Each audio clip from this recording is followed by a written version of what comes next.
Oi, meu nome é Giovana e eu vou falar sobre as considerações iniciais do módulo 13, que fala sobre os princípios fundamentais da República Federativa Brasileira. Bom, a Constituição Federal de 1988 é composta por três partes. O preâmbulo, é uma carta de apresentação do texto magno, ao povo brasileiro. O corpo, que são normas fixados na Constituição, então ela não tem poder temporário e sim fixo, e a ADCT, que são normas constitucionais que têm poder limitado, então ele tem poder transitório, tem uma data inicial para iniciar aquela norma e uma data final, então ela tem modo temporário. Bom, as normas constitucionais que falam sobre os princípios fundamentais da República Federativa Brasileira está disposta nos artigos 1º ao artigo 4º da Constituição Federal, que é o título 1º do corpo constitucional. Essas normas, elas veiculam normas, que têm poder obrigatório sobre as demais normas, como difere da ADCT, que são normas temporárias. O que são os princípios fundamentais da República Federativa Brasileira? São disposições normativas que tratam sobre os aspectos fundamentais do Estado brasileiro. Então, eles contam com os princípios estruturantes, que falam sobre a forma de governo, como deve ser a forma de governo, a forma de Estado, o regime político, o Estado de Direito e a separação dos três poderes do Estado brasileiro, além de tratar sobre os fundamentos, os valores fundamentais do Estado brasileiro. E eles traçam também os aspectos fundamentais, os objetivos fundamentais da nossa República, além de tratar sobre os princípios das relações internacionais, que é como o Brasil, o Estado brasileiro, deve ter uma postura no âmbito internacional. Oi, gente, eu sou a Anne e eu vou falar sobre os princípios fundamentais da RFB. Bom, os princípios fundamentais das normas jurídicas inauguram um texto constitucional propriamente dito e, em suma, traçam seus fundamentos axiológicos institucionais básicos, fixam certos aspectos nucleares da estrutura organizacional do Estado, princípios estruturantes, definem seus objetivos fundamentais e traçam os objetivos que devem nortear o Estado brasileiro no plano internacional. Existem os princípios estruturantes, que são os artigos 1 e 2 da Constituição. O artigo 1 diz sobre a República Federativa do Brasil, formada pela união indissolúvel dos estados e municípios e do Distrito Federal, constitui-se um Estado democrático de direito e tem como fundamentos a soberania, a cidadania, a dignidade da pessoa humana, os valores sociais do trabalho, da livre iniciativa e o pluralismo político. Já o artigo 2 diz sobre os poderes da União, independentes e harmônicos entre si, o legislativo, o executivo e o judiciário. Os princípios estruturantes da RFB são constituídos pelo princípio republicano, o princípio federativo, o princípio da soberania popular e o princípio democrático, o princípio do Estado de Direito e o princípio da separação dos poderes. O princípio republicano, ele fala sobre a forma republicana de governo, Que ele pode ser a forma de governo república ou monarquia. A forma de república é quando ela é temporariedade, ela é eletividade e responsabilidade. Já a monarquia é quando é vitalicidade, hereditariedade e responsabilidade. O princípio federativo, ele é da forma de Estado. É como o Estado pode ser unitário e simples, o poder central e a centralização ser política administrativa, e o Estado complexo composto, que é quando as entes ou entidades federativas, que são os centros políticos administrativos, e a descentralização. O poder ele não está necessariamente ali centralizado em algo ou alguém. O princípio da soberania popular e o princípio democrático é o que tem no preâmbulo da Constituição brasileira, que diz: nós, representantes do povo brasileiro, reunidos em Assembleia Nacional Constituinte para instituir um Estado democrático, promulgamos a seguinte Constituição da República Federativa do Brasil. E fala sobre a democracia, que é o poder político exercido pelo povo, a participação popular ativa no processo político, no processo de tomar decisões políticas pelo Estado, e a cidadania que tem os direitos políticos. O princípio da separação dos poderes tem a ver com separação dos poderes e freios contrapesos. A separação, a tripartição, é instâncias estatais que são distintas e equipotentes, independentes entre si. O poder legislativo, o poder executivo, o poder judiciário. Já o checks and balance, que é os freios e contrapesos. O freios é quando tem limites. O contrapesos não é uma separação rígida ou estanque. Controles e interferências e, enfim, recíprocas. E o princípio do Estado de Direito, que tem o Estado absolutista, que é o poder absoluto, ilimitado e incontido, e o Estado de Direito, que é quando o poder é juridicamente limitado, moderado e contido. O Estado Democrático de Direito, compõe uma Constituição com força normativa, que tem o princípio da dignidade humana, os direitos fundamentais, o princípio da soberania popular, a democracia e vinculação jurídica de todos os órgãos e entidades estatais, inclusive dos três poderes. Oi, gente, eu me chamo Sara, vou falar um pouco sobre os fundamentos da República Federativa do Brasil. O primeiro ponto que eu vou falar é sobre a soberania. O princípio da soberania está materializado no parágrafo único do artigo 1º da Constituição Federal, que fala que todo poder emana do povo, que o exerce por meio de representantes eleitos ou diretamente, nos termos desta Constituição. Este impositivo também manifesta o viés interno da soberania, diferente daquele que a União possui frente aos estados estrangeiros. Nessa acepção, revela-se a adoção da soberania em seu viés popular, que implica na adoção do regime do governo democrático. Nesse sentido, a Constituição definiu a participação direta do povo na formação da vontade estatal, no seu artigo 14. No artigo 14, fala que a soberania popular será exercida pelo sufrágio universal e pelo voto direto e secreto, com valor igual para todos e nos termos da lei mediante a plebiscito, referendo e iniciativa popular. É sobre a cidadania. A cidadania pode ser vista sobre dois aspectos, o amplo e o restrito. A cidadania em sentido amplo revela que o cidadão é possuidor de todos os direitos e garantias fundamentais. Já no sentido restrito, significa que este possui plenitude na fruição dos direitos políticos assegurados constitucionalmente. O terceiro ponto que vamos abordar é sobre a dignidade da pessoa humana. De forma geral, é simplificada. A dignidade da pessoa humana é tudo aquilo que deve ser protegido para que qualquer pessoa tenha as condições mínimas de viver de maneira plena e satisfatória. O termo pessoa humana é utilizado tanto para diferenciar o ser humano dos demais animais, quanto também para especificar que não se trata de pessoa jurídica. Este princípio está inserido no contexto do neoconstitucionalismo, que se compromete com a ideia de que a pessoa humana, em razão de sua exclusiva condição humana, é titular de direitos e que devem ser reconhecidos e protegidos pelo Estado e por terceiros. Estes direitos essenciais à essência humana são centrais, orientadores e limitadores da atuação do Estado. Assim, no contexto neoconstitucional, a dignidade da pessoa se porta como meta-princípio.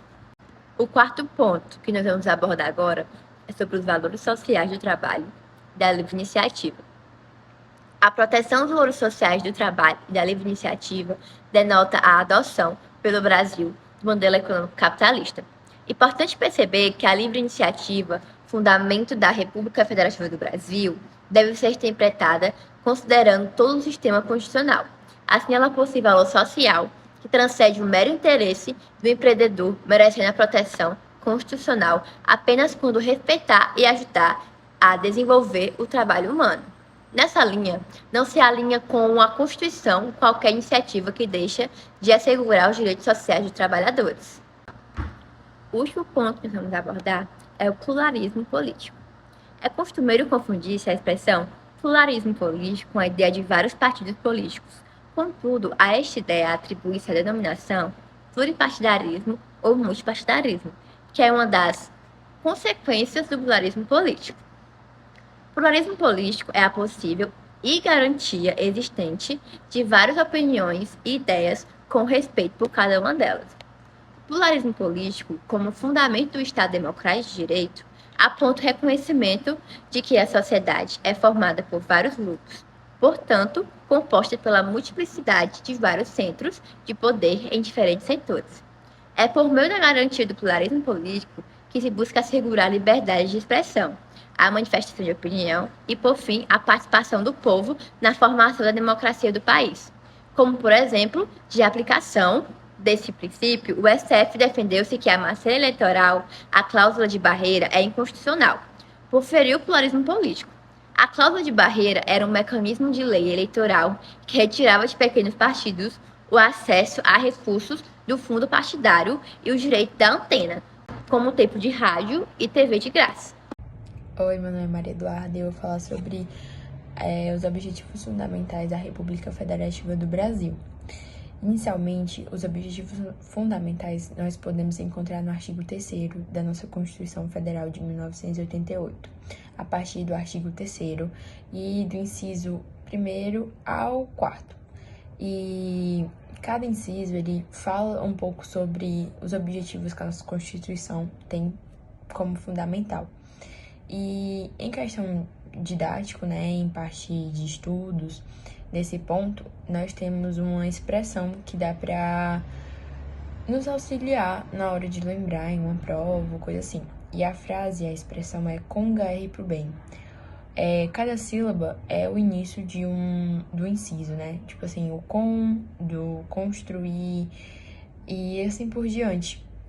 É um ponto muito interessante para os alunos. Quanto à definição dos objetivos fundamentais do Estado brasileiro, a enumeração do artigo 3º, ela se encaixa no números cláusulos ou no números apertos. Bem, o artigo 3º, ele se encaixa no números apertos, pois ele não é um rol taxativo ou fechado, muito pelo contrário, ele tem uma enumeração aberta, ou seja, ele pode sempre estar acrescentando novas matérias, não é algo que se esgota. O que são as normas programáticas? Normas programáticas, ou também normas constitucionais de eficácia limitada ou reduzida de princípio programático, são normas constitucionais que definem fins, objetivos, tarefas, metas, diretrizes para o Estado, ou seja, são a finalidade constitucional de programação finalística. Bem, o que são políticas públicas? As políticas públicas são as decisões e práticas mais do poder público. As políticas públicas, elas são as decisões e delimitações estatais de cunho legislativo e governamental, as quais elas observam a concretagem de ações administrativas. O que é uma Constituição dirigente? Bem, as constituições que se afirmam como instrumentos normativos que prestam a dirigir processos de transformações de estruturas e realidade socioeconômica, como a nossa Constituição, são uma Constituição dirigente. Bom dia, gente. Bom, hoje eu vou falar sobre os princípios que regem as relações internacionais da RFB, Que RFB significa Receita Federal Brasileira. Mas o que seria a RFB? A Receita Federal Brasileira, ela é uma instituição governamental brasileira que ela é responsável pela administração tributária do país. E quando a gente fala em RFB, a gente pode falar sobre alguns princípios, algumas questões que vão reger essa organização tributária, essa administração tributária, que é justamente isso que eu vou falar aqui com vocês hoje. O primeiro princípio da RFB, para reger as relações internacionais, ele fala sobre a independência nacional, que ele vem para falar que a República Federativa do Brasil, ela não se submeterá a nenhum outro ordenamento jurídico a não ser o seu. Então, ela só obedecerá o seu ordenamento jurídico, certo? A sua Constituição. O outro princípio, ele vem falar sobre a prevalência dos direitos humanos, porque os direitos humanos, eles têm que estar em uma posição hierárquica acima de qualquer outro bem jurídico local. Então, ele vem colocar os direitos humanos como o topo, né? Com uma hierarquia. Precisa haver uma hierarquia com os outros bens jurídicos, certo? O outro princípio, ele fala sobre a autodeterminação dos povos. Esse princípio, ele pode ser interpretado como o respeito da soberania de outros países. Então, cada país tem sua autodeterminação. É como se nenhum país fosse se sobressair sobre o outro, sabe? Cada país tem a sua própria soberania. Pronto. O outro princípio, ele vem falar sobre a não intervenção. A não intervenção, ela pode ser entendida como uma não aceitação de invasão armada em outros países. Então, você não pode intervir como por meios, né, de guerra ou algo assim em outros países. Não podem haver invasões armadas. Então, a não intervenção é um princípio que ele vem falar justamente, ele pode ser entendido, na verdade, dessa forma, né? A não aceitação de invasões armadas em outros países da nossa república, certo? Pronto. O outro princípio que a gente vai falar hoje é sobre a igualdade entre os estados. Ela não chega a ser uma igualdade absoluta, mas relativa, na medida das suas desregularidades ou desigualdades, né? Que se mostram muito mais específicas no meio econômico, sendo que ela é uma tentativa para diminuir essa distância, sabe, entre uma economia e outra. Então, eles prezam pela igualdade dos estados, principalmente econômica, mesmo que ela não seja absoluta, certo? O outro princípio, ele fala sobre a defesa da paz. É um status que ele vai ser estabelecido de respeito à ordem, de respeito à paz entre os países, né? Outro princípio também é a solução pacífica de conflitos. Ela vem complementar o princípio anterior, que é o princípio da defesa da paz, porque ela busca uma solução pacífica e ela repudia a guerra. Então, ela vem como uma solução amigável, digamos assim, e esse princípio ele vai fazer com que evitem guerras, evitem os conflitos. Então, realmente ele vai ser uma mediação ali para que haja um conflito, uma solução de um conflito de uma forma pacífica, sabe? Sem precisar de guerras ou algo desse tipo, né? Que ocorram dentro dos países. Bom, gente, o último princípio que eu venho falar para vocês, ele fala sobre a cooperação entre os povos para o progresso da humanidade. Ele, basicamente, ele vai vir como uma interação, né, pelo progresso da humanidade, que ela baseia-se no dever da solidariedade e de auxílio mútuo entre as nações. Então, essas nações, elas vão ter que se ajudar, elas vão ter que criar uma relação de amizade, digamos assim, em prol do progresso da humanidade, entendeu? Então, esse princípio, ele vai funcionar basicamente dessa forma, realmente como uma cooperação, como a gente pode pensar como uma empresa. A empresa, ela precisa de vários ramos, de várias áreas para ela funcionar. E se não existir uma ligação amigável entre essas partes, a empresa ela não funcionaria do jeito que deveria. Então, a gente pode entender esse princípio como esse exemplo que eu acabei de dar, né? Precisa-se ter uma interação dentro das nações para que haja o progresso da humanidade. Então, o princípio, ele é basicamente isso. Gente, eu espero que tenha dado para entender melhor.